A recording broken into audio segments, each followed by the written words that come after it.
Muchas gracias, presidente. Buenas tardes, señorías. Una pregunta. ¿Ser militar es una profesión de riesgo? De mi experiencia de 45 años en las Fuerzas Armadas, nunca me había planteado esta cuestión. Quizá la razón se encuentre en que para los militares el riesgo es algo que va implícito en la profesión y que se asume con naturalidad. ¿Pero qué es una profesión de riesgo?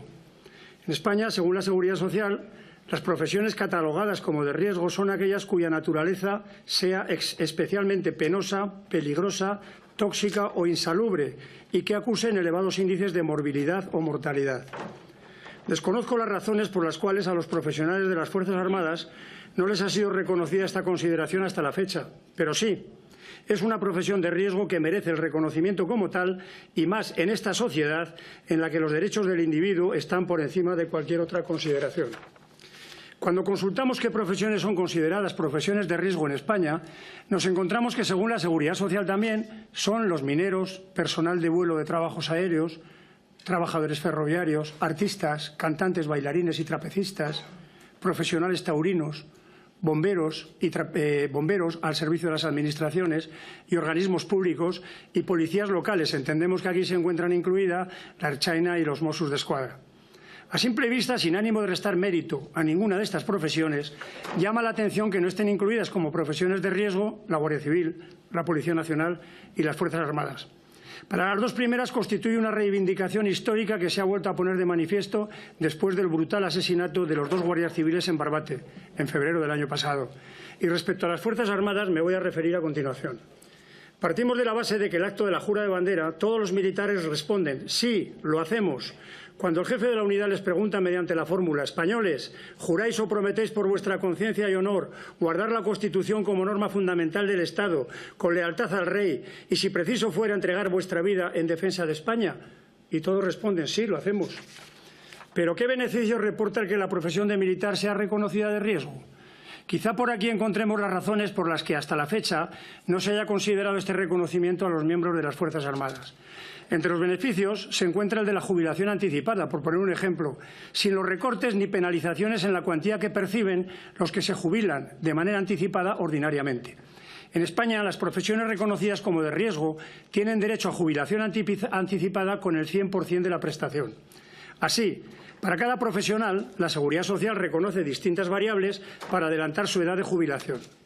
Siendo así, no resultaría nada complicado aplicar las mismas variables en las Fuerzas Armadas después de establecer un catálogo con los puestos, unidades y misiones que se consideren de riesgo y la reducción del tiempo para obtener la jubilación anticipada en función del tiempo permanecidos en dichos destinos, pues estamos de acuerdo en que dentro de las Fuerzas Armadas no todos los destinos son de riesgo. La lista de puestos sería muy extensa. Valga como ejemplo los paracaidistas, los submarinistas, los pilotos y tripulaciones de aeronaves, las tripulaciones de vehículos acorazados y mecanizados, los desactivadores de explosivos, el personal destacado en operaciones en el exterior. Estos son solo algunos ejemplos que en países de nuestro entorno son considerados como profesiones de riesgo. Fundamentan nuestra proposición las reglas de comportamiento del militar establecidas en la Ley de Derechos y Deberes de los miembros de las Fuerzas Armadas, en donde se expresan los principios y valores esenciales que sustentan la filosofía moral de los mismos.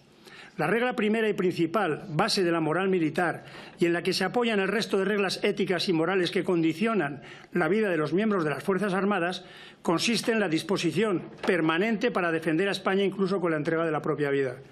En tan insigne tarea arrastran con frecuencia graves dificultades y peligros, hasta el punto de que este es el gremio de servidores públicos con mayor siniestralidad laboral.